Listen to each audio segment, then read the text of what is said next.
Assalamualaikum warahmatullahi wabarakatuh. Hello everyone. We are from group 5 and I'm Nina Stiana. My group mates are Yoga Adi Malaysiandi, Siska Anabila, and Arshita Nurul Fadila. Here, we would like to explain about our material. The material is phonological rules. So, I will start. Phonology Phonology rules are part of communication through language, whether spoken or written, and knowing what they are and why they exist can help us better to understand our world. Understanding phonological rules is considered an important aspect in teaching English or working with people who have speech problem. And then phonological rules commonly used in generative phonology as a nation to capture sound and related operation and computation the human brain perform when producing or comprehending spoken language. And what is it? They may use phonetic notation or distinctive feature or both. Then, in order to understand the purpose of phonological rules, we need to understand what what a phoneme is. According to the traditional phonological theories, a phoneme is the minimal unit in the sound system of a language. Phonological rules are the rules where written or spoken and that control how sound changes during vocal communication. The phonological environment or context is also important to specify in a rule. In many languages, vowels are nasalized before but not after nasal. We can formalize the notion of environment or in the environment and the notion of before and after by the following notation.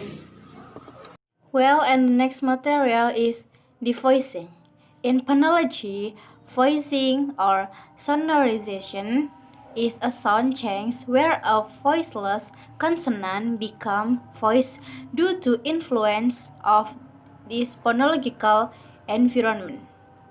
Shift in the opposite direction is referred to as devoicing or desonorization.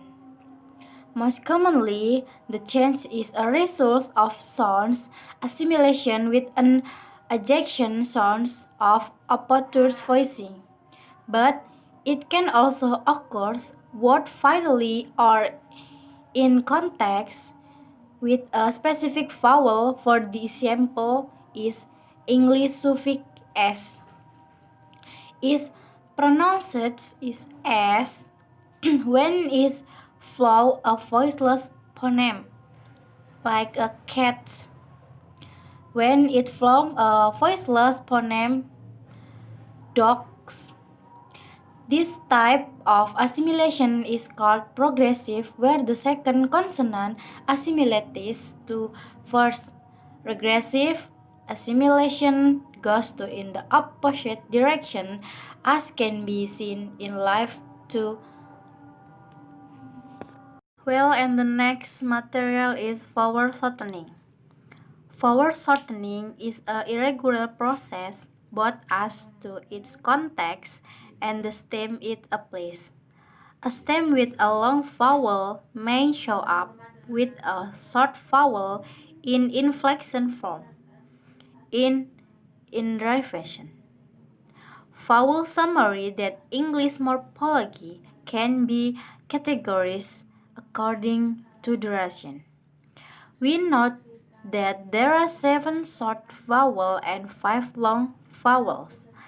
There are groups of long vowels. We can also add the breakdown as they are generally longer in duration than the short vowels.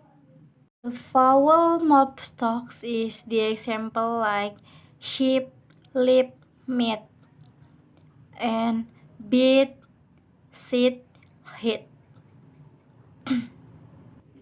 And long vowel monophthongs, the example is be, she, meal, burn, warm, turn. Well, my name is Yoga Dimali Chandi and I would like to explain about the deletion. Deletion is the omission of one or more sounds, such as a vowel, a consonant, or a whole syllable in a word or phrase. Finally, there are types of pronunciation process where sounds are left off. For the example, English is a fake or common speech language, so vowels can be deleted to make the word one syllable and easier to pronounce in a fast manner. For the example, police become police and friendship is said as friendship. And for the next, insertion. Insertion is phonological process in which a sound is added to a word. In this kind of process, a sound is added that is not present is in slow pronunciation or spelling. For the example, when we pronounce the word hamster at regular speed, most of us will say and hear hamster with a P. This can be confusing when teaching spelling, especially to non-native speakers who don't have a history of reading and hearing English words and clear spelling. Next, swa. The reduced vowel sound called swa is the most common vowel sound in spoken English. Swa is quick, relaxed, neutral vowel pronunciation, very close to a short U. The purpose of swa is to allow an unstressed syllable to be said more quickly, so the main bits of spoken word are easier to place on the stressed syllable. Swa occurs in two different circumstances. The first, in an unstressed syllable of a multi-syllable word. The second, as a reduced vowel sound in a function word. Swa in an unstressed syllable. In words with more than one syllable, not very syllable is given equal emphasis when spoken. 3 levels of syllable stress are possible. The first, stress. Second, secondarily stress. Third, unstressed. Every multisyllable word has a single stress syllable. The single stress syllable of the word has the most emphasis. Many multisyllable words do not seem to be pronunciation as they are spelled. This is because swa is a function of syllable stress and not of spelling. Only learners can recognize stressed syllable. It becomes easier to predict when swa will be used in an adjacent, unstressed vowel, regardless of the spelling. The examples below show swa as it is exhibited when spelled with each vowel. Swa Schwa in function words. Proper use of schwa helps speakers adopt and maintain English sentence stress patterns. Certain grammatical words called function words can have two different pronunciations in spoken English, a citation form and a reduced form. The citation form of a word is the pronunciation shown first in a dictionary transcription. It is the pronunciation used when the word is spoken alone or out of context. Citation form pronunciation is actually less common than the reduced pronunciation of function words. And then low undrawn vowel. The open front undrawn vowel or low front undrawn vowel is a type of vowel sound used in some spoken English.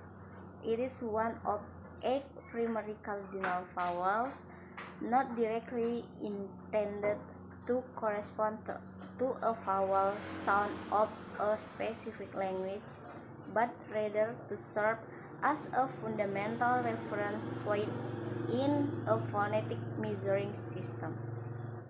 The symbol in the International Phonetic Alphabet that represents this sound is A, and in the IFA vowel chart, it is positioned at the lower left corner. However, the accuracy of the quadrilateral vowel chart is disputed, and the sound has been analyzed acoustically as extra open at a position where the front or back distinction has lost its significance. There are also differing interpretations of the exact quality of the vowel. The classic sound recording of A by Daniel Jones is slightly more fun but not quite as open as that by John Wells. In practice, it is considered normal by many phoneticians to use the symbol A for an open central undrawn vowel and instead approximate the open front undrawn vowel with A, which officially signifies a near open front undrawn vowel. This is the usual practice. For example, in the historical study of the English language, the loss of shifted symbol for open and near open front vowels is usually considered unproblematic because the perceptual difference between the two is quite small and very few languages contrast the two. If there is a need to specify the vagueness of the vowel as fully front, one can use the symbol A, which denotes a lower near open front undrawn vowel. Okay, I think enough for the material. And the last, wassalamualaikum warahmatullahi wabarakatuh.